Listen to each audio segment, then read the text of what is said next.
Hello' guys, কি খবৰ? সকলোৱে ভালনে? নিশ্চয় ভালে আছে চাগে। আৰু মই দিছেনে গধূলি সাঁজ বনাবলৈ লৈছোঁ। আজি মানে আমাৰ আলহী অহা কথা আছে। ঘপককৈ ফোন কৰিলে বোলে ভাত খাবলৈ যাম বুলি, মানে চিনাতলিত যে ভাওনা হৈ আছে আৰু সেয়া ভাওনা চাবলৈ আহিছিলে। আমাৰ পাপা আহিছিলে আৰু ঘৰ ওচৰৰ ল'ৰা 3টা আহিছিলে। সিহঁতি ভাত খাবলৈ আহিম বুলি কোৱাৰ কাৰণে মই মাছকে অনালোঁ। মানুহজনৰ সূতা মাছ আনি পেলাই দিছেনে মাছ ভাজিছোঁ। আৰু তেনেকৈ ঘৰৰ মানুহ ঘপককৈ আহিম বুলি ক'লে মনটো ইমানেই আনন্দ লাগে, নহয়নে বাৰু? আপোনালোকৰ লাগেনে তেনেকুৱা? মোৰ কিন্তু বৰ ভাল লাগে। মানে কি খুৱাম কি নোখুৱাম লাগে। সেইকাৰণে আৰু লোকেল বস্তু পাবলৈও নাই। আৰু মাছেই আছিলে ওচৰৰ দোকানত, সেইকাৰণে মাছকে আনিলোঁ। আনি পেলাই মাছ ফ্ৰাই কৰিছোঁ। আৰু তাৰ লগতে মই দিম মাছখিনি ফ্ৰাই কৰি হ'লে মই দাইল সিজাই থোৱা আছে।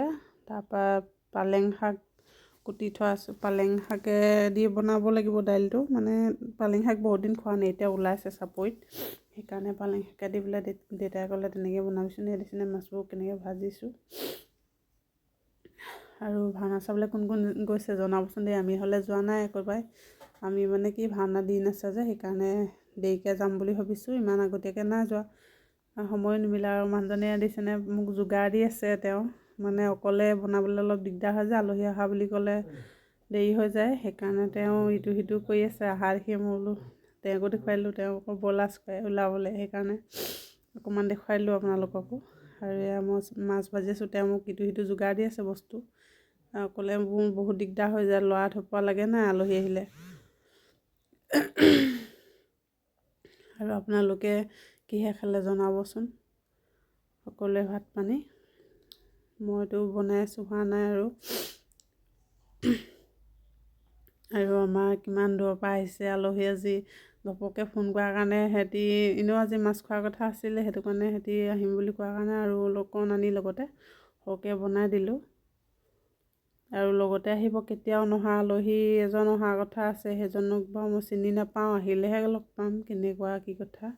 আৰু দেখাও নাই আজিলৈকে। আৰু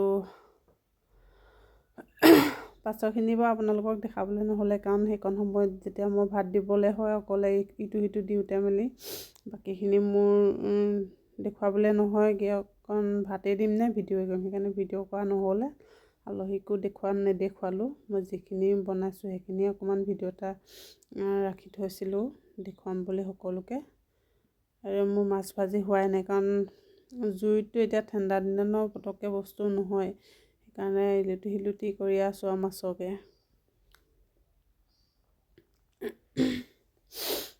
আৰু সকলোৱে মোৰ ভিডিঅ'বোৰ চাই ভাল পায়নে নাই জনাবচোন কমেণ্টত কেনেকুৱা হৈছে বাৰু।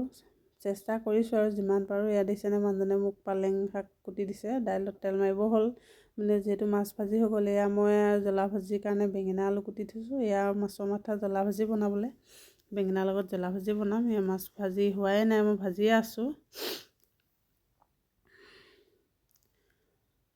মাছখিনি মানে দুবাৰ বনাবলগীয়া হৈছে, অকণ সৰহকৈ আছিলে যে আলহী থকাৰ কাৰণে। আৰু 4জনেই যিহেতু আহিছে আলহী ন, মাছ অকণ সৰহকৈ লাগিব বনাবলৈ।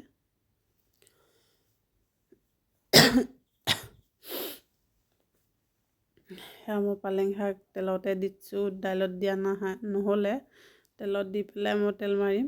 তাতে পাঁচফোৰণ দিছোঁ আৰু তেলতে হালধি অকণ দিছোঁ। যিহেতু কুকাৰত দাইল বনাইছোঁ, হালধি দিয়া নাই। আৰু দাইলটো কুকাৰত বনালে হালধিটো দি নিদিওঁ, কাৰণ কুকাৰটো বহুত লেতেৰা হৈ যায় যে। মই দাইল দিছোঁ।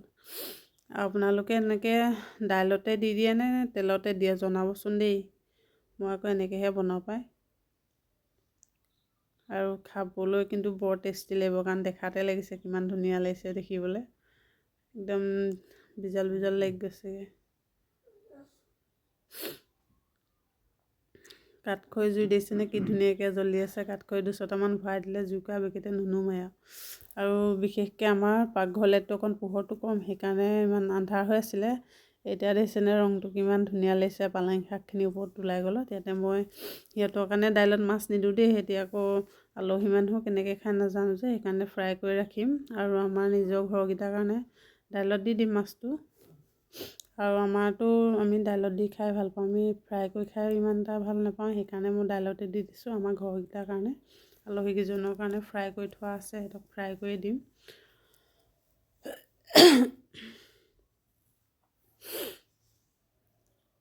দাইলকণ দেখিয়ে বাৰু খাওঁ খাওঁ লাগিছে নি জনাবচোন দেই। কিমান ধুনীয়াকৈ উতলি আছে দেখিছেনে। তাত আৰু বেলেগকৈ একো মিহল কৰা নাই, আলুগুটি দালি আৰু পালেং শাকৰ মাছৰ জোল। আপোনালোকে মাছ বনালে বাৰু কেনেকৈ বনাই জনাব দেই। মই বাৰু এনেকৈ পালেং শাক দি, আমাৰতো এনেকৈ জুলিয়াই খোৱা হয় বাৰু। এনেও বিলাহী হ'লেও বিলাহী আলুগুটি এনেকৈ জুলিয়া বনাওঁ, আৰু পালেং শাক আনিলেও এনেকৈয়ে বনাওঁ। আৰু এবাৰ পালেং শাক ওলোৱাৰ পৰা খোৱাই নাই, প্ৰথম আজিহে খাইছোঁ, বহনি কৰিম আৰু। তাতে মই ধনিয়া দি দিম। ধনিয়াকেইডাল দি দিলে গোন্ধটো ভালেই লাগে, ধনিয়া কাৰণ গোন্ধটোৱে দাইলকণ ইমান ধুনীয়া লাগে, খাওঁ খাওঁ লাগি যায়। ঘৰৰ যিহেতু ধনিয়া আছে সেইকাৰণে মই ধনিয়া অকণ কুটি দি দিছোঁ, তেতিয়া খাই অলপ টেষ্টি লাগে বস্তুটো।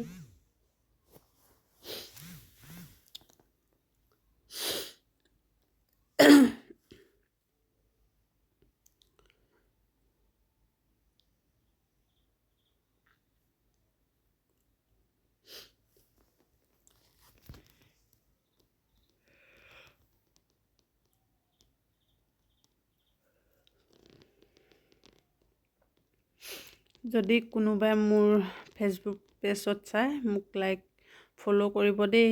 আৰু মই দাইল নমাই পেলাই ভাজি বহাবৰ কাৰণে তেল দিছিলোঁ, তাতে ভাবিলোঁ পাপৰখিনি ভাজি লওঁ। জুই বেছি হোৱাৰ কাৰণে দিছিলোঁ, পাপৰখিনি দেৰি হৈছেগৈ, কাৰণ পাপৰতনো জুইটো বেছি হ'লে দেৰি যাবই, আৰু সেই তেলটো সৰহকৈ দি দিলোঁ যে, আৰু জুইটো নুমাই দিলেও চেঁচা পৰি যায়, সেইকাৰণে জুইটো কমোৱা নাই। একেখন হেৰিয়তে পাপৰকেইটা